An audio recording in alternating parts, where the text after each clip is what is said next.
They are. And, in California started with these gender transition plans where they were basically giving these forms to children to teach them about how they could start their transition process behind their parents' back, how the school can help connect them with resources. And I was going to talk about that in a very conservative rural county here in Florida. And one of the school board members there said, sitting out my talk, and exactly in our district as well. This is happening all across the country. Doesn't matter how conservative you think your community or your state is. This is absolutely nationwide, and it is sick. Now, the other aspect to this equation here, Alex, and you recently wrote on this too about state education authorities in Michigan that are under fire right now for encouraging teachers to help transition children to new genders without the consent or knowledge of their parents. And that's the other part I want to bring into this, because there are parents who say, well, my child is not telling me that this is going on in the classroom. There are many things that are being done to pit child against parent, to undermine parental authority, undermine the values that parents have taught, and without parents even having the knowledge that this is happening in the classroom, and it's on purpose by those in the educational system that are pushing this on to teachers not to inform parents on these things. That's right, and they're actually making themselves out to be the protectors of children. They're saying that you need to protect these children from their parents, you need to protect these children from their communities. And this has been going on for a while now. As soon as the Biden administration took over, they put out this incredible video. With somebody from the Department of Justice, the guy who sends you the girl from the Department of Health and Human Services, Mr. Rachel Levine, and then a lady from the Department of Education, where they said, look, when you're going back to school, kids, do you feel like you're not being accommodated enough because of your transgenderism? Here's a hotline. You can report your school, you can report your community, you can report your family, and we will stick up for you. We will defend you. So they create this very insidious lie that if a parent doesn't affirm their child in their quote-unquote decision, their choice to become a new gender, that parent then becomes a danger to that child, and the government has to step in and protect that child from his or her parent. So this is a very, very nefarious idea. And what it will do is it will destroy families with the government bureaucrats thinking they're protecting the child. When of course there's nobody on the planet who loves the child more than his or her parents. So I've talked to families who have faced this. It is so heartbreaking, Jim. You can't even begin to imagine. And friends, and I hearkened to the story coming out of Wauwatosa, Wisconsin, and there was a letter that was drafted by a multiplicity of teachers. I mean, Spanish teachers, first grade teacher, speech language pathologist, science teacher, elementary teachers. This was a letter that was sent to the Wauwatosa School Board on August 22, 2022. I'm going to read just the first paragraph. We, the undersigned, are committed employees of the Wauwatosa School District. We write the following letter to voice our support for the proposed human growth and development curriculum. Critically, we write to affirm our unwavering support of all LGBTQIA+ students, staff, parents, and caregivers, and community members in light of queerphobic and transphobic statements and disinformation that have been shared publicly and online. Well, Alex, what they're certainly referring to is they've had a number of parents have gone to the school board saying, we object to this. And so as a result, here we are, as you just said, we're the safety patrol officer for students here, and it's those parents, those caregivers, and others that they're the ones who are queerphobic and transphobic and giving this disinformation to these kids that we love and cherish so much. That's right. And I mean, people need to think through the implications of this. So they are setting up a system now where the family is presumed to be hostile to the child, and the government is presumed to be acting always in the best interest of the child. This is a recipe for disaster. This is an ideology, a worldview, a mindset that comes right out of Nazi Germany. It comes right out of the Soviet Union and out of Communist China. Anybody with common sense should recognize that there's nobody in the world who loves children more than their parents. There's nobody who wants the best for them more than their parents. And yet they are now setting up a situation. And by the way, this is going to be used for churches as well. They're basically saying that any pastor who tells you that you don't have to be a transgender, that you might be misled, that homosexuality is a sinful thing, that you don't have to engage in, it's not who you are. They're telling you that is all conversion therapy. They are now passing bans on conversion therapy all over the country. So this is very, very dangerous. Alex Newman with us here today, friends. A quick break and more information following the break. We're going to talk about the dumbing down that's happening at the same time. Folks, we're losing our edge in more ways than one. And also, did you know that there's a data collection going on within the education system as well? Stay with us. Back in a minute. You're on Crosstalk. When it comes to eternity, most people assume they will go to heaven thinking their good deeds will outweigh their bad, and God will allow them entrance. At most funerals, people will console one another saying they are in a better place. But how do you know that? How do you know if you will be in a better place? In the book, Are You Going to a Better Place? Author Richard Schmidt presents how you can know for sure that your sins are forgiven and you are on your way to heaven. See, after you die, there will be no negotiation with God. The scriptures provide the one way today, guaranteeing that you will be in an eternal dwelling place with Him. One copy of this book is available for a donation of $10, 3 for $24, or 5 copies for a donation of $30. Call VCY America at 1-800-729-9829.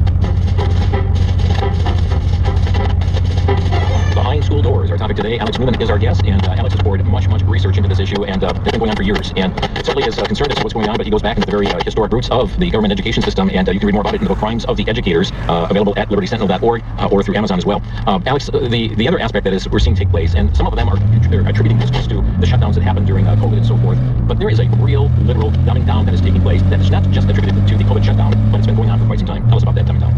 Yeah, it's so extraordinary and so extreme that I don't think there is any parallel in all of human history. And I say that after careful thought and consideration. Even 100 years ago, Americans were by far the most educated, most highly literate people in the world. As far back as the early 1800s, we had multiple studies of literacy in America showing that virtually everybody could read. DuPont T. Moore published his Education in the United States of America in 1812. It said not more than 4,500 young people could write legibly, even neatly. In other words, virtually everybody was literate. And then you get to today, and if you believe the government data, the government tells us less than 1/3 of our students are proficient in any subject, in English, writing, math, reading, science, history. With less than 1/3 are proficient. I mean, people need to let that sink in. What the government is doing here is fraud on a massive scale. They're saying, give us your children and give us your money. And we will take that money and we will use it to educate your children. And yet, by their own admission, they are not educating our children. There are tens of millions, maybe more, maybe hundreds, maybe over 100 million Americans who are functionally illiterate, who literally cannot read anything. The federal government did an adult literacy study in the 1990s, 1993. They split Americans into 5 different categories, with 1 and 2 being basically one completely, totally, absolutely illiterate, and 2 being so close to that they're never going to read anything. Half of Americans ended up in the bottom 2 categories. So this all happened to us in a period of less than a century. And again, it was by design. And so we actually explain the mechanism that they used. I'm absolutely convinced that John Dewey wanted Americans to be illiterate. They would make it much easier to pursue this nefarious agenda of his. And I mean, the level of the dumbing down is I don't know any other precedent in all of human history where a population went from being so highly educated and so literate to being so dumbed down and so illiterate. There's never been anything like it. It's that astounding. And being controllable at the same time. Precisely. I think that was the reason. Right? And it's so funny. The very first Education Act that was ever passed in North America was in the 1640s in the Massachusetts Bay Colony. It was called the Old Deluded Satan Act. And they actually tell you the premise of the act right in. They say that old deluded Satan wants to deprive men of knowledge of the scriptures. And so that's why they said, there's a report that everybody in the colony learn how to read. Well, I think John Dewey understood that instinctively. He said, hey, if we can resurrect this quackery called the whole word method of teaching reading, these kids aren't going to be able to read. And if they can't read, they won't be able to read their Bibles. And so we're now in a situation where most Americans not only won't read their Bibles, but can't read their Bibles. And again, I think this was all by design. I think the purpose was to dumb us down to be able to control us more easily, to be able to sell us a bill of goods on all these different agendas that they're pushing. And it's been, unfortunately, extraordinarily successful. One other aspect here, and Alex, that is you have warned for years about data collection going on within the educational system. What data is being collected and for what purpose? Yeah, an easier question would be what data is not being collected. They're collecting everything you can imagine, and then some. They'll ultimately tell you they're now collecting the mental health data, the dental health data, right? What do your kids' teeth look like? What are his attitudes? What does he believe? How does he feel about abortion and open borders and religion and things like this? But all of this is being vacuumed up. They're doing endless surveys about how many sexual partners they've had, what gender they identify as. But basically, any data point you can imagine, and then many, many more are being vacuumed up. They're all being put into these documents. I've got multiple documents from the U.S. Department of Education that they're going to use all this data to start predicting the future interests and beliefs of these children as they grow older. Again, folks, I'm sounding the alarm. This is extremely serious. They know more about their children than you do, and it's getting worse. Folks, here's a headline from Todd Starnes, October 2nd, Alabama middle schoolers asked about sexual orientation and parents' political beliefs. Again, more data being collected here, and then what do we find? Just recently in California, yes, if your parents don't allow for this body mutilation that you want to because you're somehow thinking you're of a different biological sex than what you are, you come in, we'll take custody of you, and that's where it's going, Alex. I mean, we have the state really taking custody over young people, and it sounds so outrageous. It is outrageous, but that's what's taking place. That's right. We're seeing the Marxist ideal of totally destroying the family, totally destroying God and religion, and substituting all of those identities and power centers with the power of the state. And so the state wants to be the parent, the state wants to be the God, the state wants to be everything, the provider to all people. And we know where this goes. We've seen this movie many times before. We saw Cuba, we saw Vietnam, we saw Angola, we saw Mozambique, we saw Russia, we saw Ukraine, we saw China. I mean, we've seen this over and over and over again. It always ends the same way. Mass death, total loss of freedom, destruction of civilization. And to see this happening now in our own country, it should be cause for alarm and cause for people to get involved. Okay, so today we're just seeing the fruits that have been laid out in those seeds that were planted so many years ago. You mentioned the names, Robert Owens, Horace Mann, John Dewey, and others. What's the solution, Alex? How do we get out of this?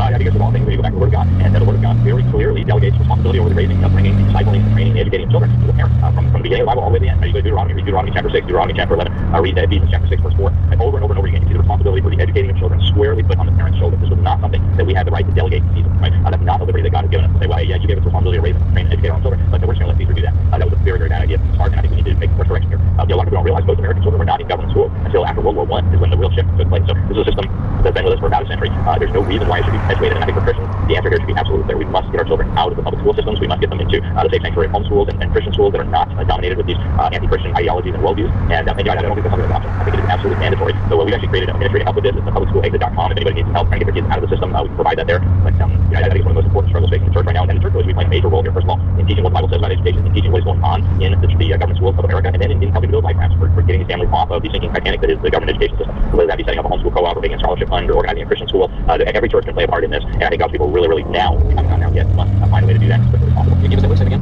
Publicschoolexit.com. Alex Newman with us today. Our phone number to Crosstalk 800-733-9829.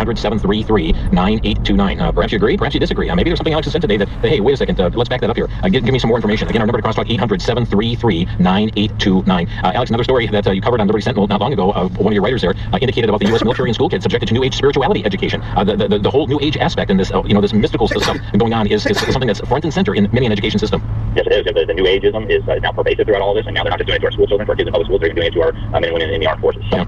Again, our number to Crosstalk 800-733-9829. Let's go to Richland Center. Caller, go ahead. You're on the air. Well, you probably heard from a Madison TV channel about the Richland Center High School board voting to allow the first ever Gay and Ally Alliance Club. Despite much opposition, they voted to have an after-school club for LGBTQ+. There were some ministers there that were speaking in opposition, but we have close to 30 churches in our area, and I wonder where they are in this issue of importance. Yeah. And what disgusts me is that this club probably will only feed the problem and not address the root issues with the proper guidance, and this is my opinion. Thank you. Thank you. Alex, any comment? Yeah, those clubs are ubiquitous across the entire country, and actually they're being used to groom young children to believe that they are homosexuals or transgenders or something like that. I interviewed parents whose children have been subjected to this. These are very, very dangerous clubs. In fact, a mother I interviewed in northern Colorado, her daughter was sent to one of these GSA, Gender and Sexuality Alliance after school clubs, and they told her she might be transgender because she didn't feel totally comfortable in her body, and they told her that she couldn't talk to her parents about this because her home and her family was not a safe space. She actually gave the students her personal cell phone number, and once parents took her out, and then we used the freedom of information. We got the emails from the teacher and the school administration officials. They were plotting to send CPS to this woman's house to intervene and to do a welfare check on this girl that her parents had pulled her out of school. So this is very dangerous, and it's all over America.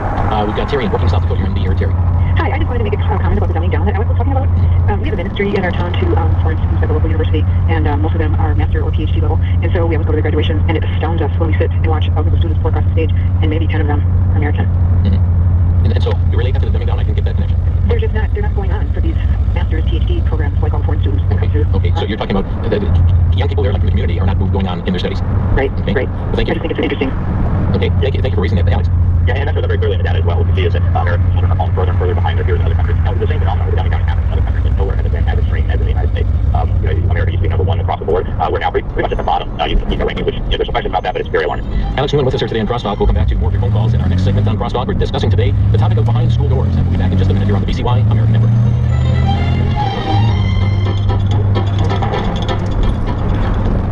For the Worldview Report, I'm Brandon House. Our website is worldviewreport.com. Recently in Forbes magazine, Bill Gates declared, quote, "We're going to have a hung election and a civil war," end quote.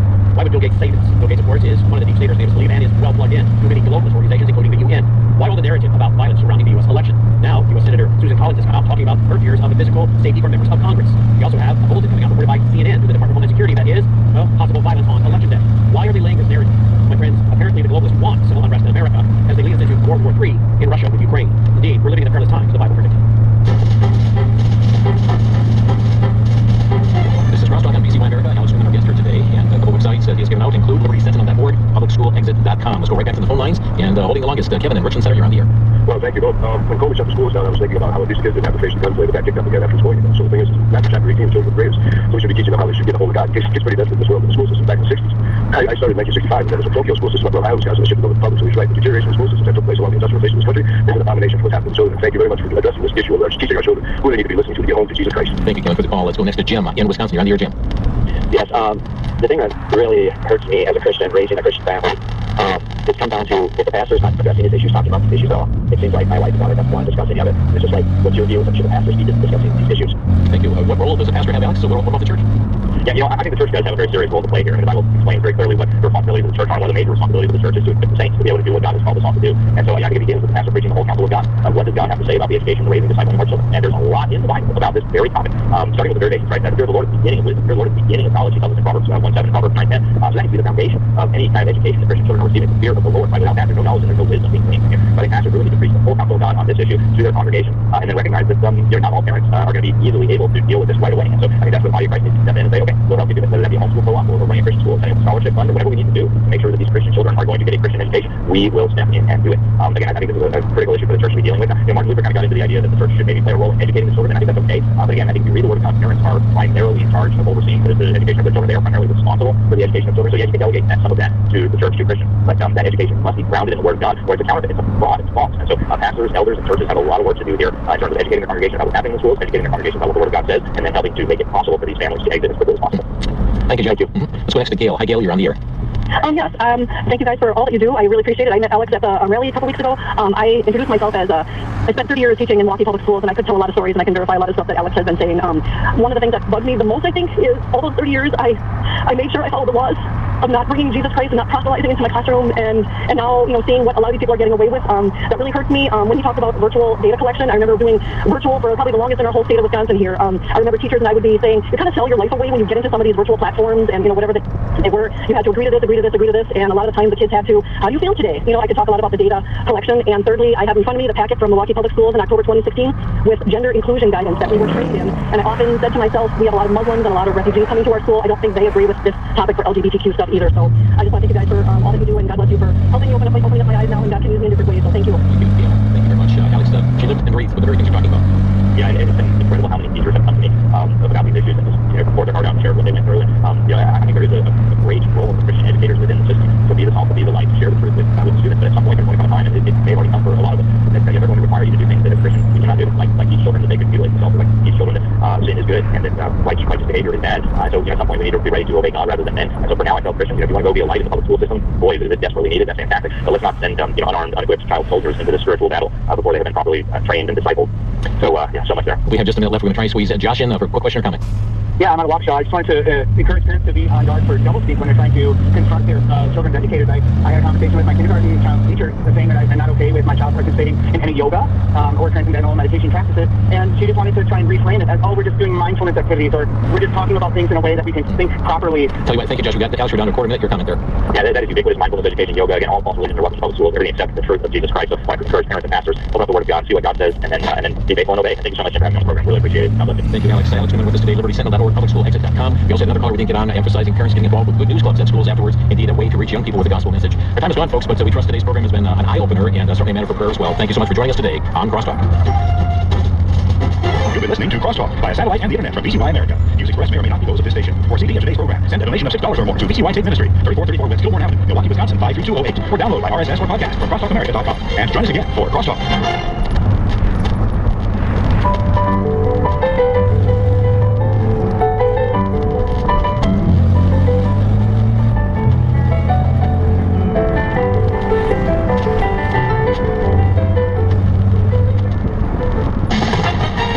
News. I'm John Scott. Florida Republican Congressman Matt Gaetz says he wants Congress to approve additional funds to help his state recover from Hurricane Ian. Correspondent Marty Bennett. Gaetz joined 15 other Republican lawmakers in voting against the continuing resolution last week, which allows the government to remain funded at the current spending level through mid-December. It includes a new round of funding for Ukraine, as well as for disaster aid. The spending measure freed up federal dollars for the Federal Emergency Management Agency's Disaster Relief Fund, which is used to support recovery from major disasters and emergencies that overwhelm state resources. The Florida Republican then tweeted on Sunday, "Dear Congress, on behalf of my fellow Florida man in grave need of assistance, just send us like half of what you sent Ukraine. Signed, your fellow Americans." Pretty Bennett reporting. Also at SRNews.com and Health News, doctors have a message for vaccine-weary Americans. Don't skip your flu shot this fall on seniors. Ask for a special extra strength guide.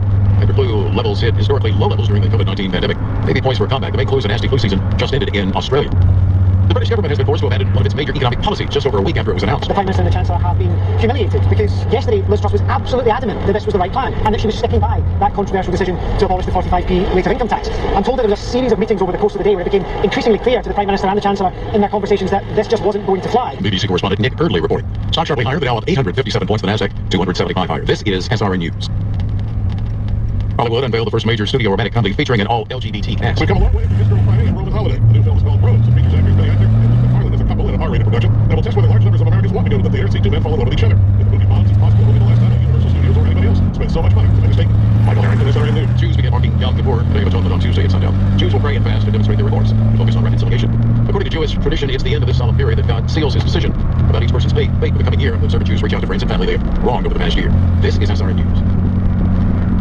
A very rough, solemn situation for Native Americans in the Southwest. A coal-fired power plant in New Mexico that provided electricity to millions of people in the Southwest for 50 years has been shut down. The closure of the San Juan generating station, all years of legal battles by environmentalists and pressures aimed at curbing so-called climate change. The reality of the closing, hundreds of good-paying jobs are gone, along with tens of millions of dollars in annual tax revenue, greatly affected the large Navajo community. Jason Walker reporting. The federal government has sold off a lighthouse in the middle of Chesapeake Bay for a six-figure sum after a bidding war at auction. The Washington Post reports the Cooper Island Lighthouse at first drew little interest, but ended up selling for a bid of $192,000. More details at srnnews.com. Isaiah 25:1. O Lord, thou art my God. I will exalt thee. I will praise thy name, for thou hast done wonderful things. Thy counsels of old are faithfulness and truth. A word concerning the worthiness of God from the Bible. Isaiah 25, verse 1. As you face the trials and struggles in your life, tune into VCY America Radio for faith-building Bible teaching and sacred music that ministers to a hurting heart. This is VCY America Worldwide, WVCY FM Milwaukee, Christian Information Radio. Attention pastors, VCY appreciates the critical role you have in shepherding your flock. We know your heart is filled with rejoicing each time a lost soul comes to Christ or a person in your congregation desires to devote themselves in service to the Lord. But we also know there's great stress and burdens that weigh heavy on your heart. In your honor, VCY is holding a Pastor's Appreciation Luncheon Wednesday, October 19th at 10 a.m. at the VCY headquarters, 3434 West Gilmore Avenue in Milwaukee. Not only will you receive needed fellowship, but you'll also be challenged by your guest speaker, author, and historian William J. Fitterer. The morning will wrap up with a delicious meal and each will receive resources to assist in ministry. While this event is free and for pastors only, you must pre-register by Friday, October 14th by calling 414-935-3000. Don't miss this time of encouragement at VCY's Pastor's Appreciation Luncheon, October 19th at 10 a.m. Welcome to Faith and Freedom. We hope to inform, inspire, and encourage you to stand up for faith and freedom as we discuss victories and challenges in the courts, in public policy, and in the culture. Faith and Freedom is brought to you by Liberty Counsel, a litigation, education, and policy organization. Join us now as we address the latest cultural issues across America and around the world. He joined the Army in 1983 and became one of 6 Green Beret flight surgeons in the entire world. He's our special guest today on Faith and Freedom. I'm Matt Staver, founder and chairman of the Liberty Counsel. Joining me is Holly Meade. Well, our very special guest is Lieutenant Colonel Pete Chambers, now retired from the United States Army after 39 years in the Army. We'll talk about why 39 versus 40 years, because that was Dr. Chambers' goal to ultimately reach 40, but something occurred with regards to the COVID mandate and COVID shots that we'll address. Welcome to Faith and Freedom, Dr. Chambers. Well, Matt, it's great to be here in Holly. You guys are a treasure to us and fight, and it's an honor to be here. Oh, we're treasured to have you as one of the greatest military members. So, and Dr. Chambers, he testified in our case earlier this year in Tampa, Florida, as an expert, and also about what he saw happening in the Army. Dr. Chambers, for those who may not be familiar with him, he has an incredible background. He obviously was very, very dedicated to God and country, and still is. He served on multiple Special Forces combat deployments. He was awarded the Purple Heart, the Bronze Star Medal, and the Combat Medical Badge. His last deployment with Special Forces was completed in January 2020 as a Purple Heart recipient.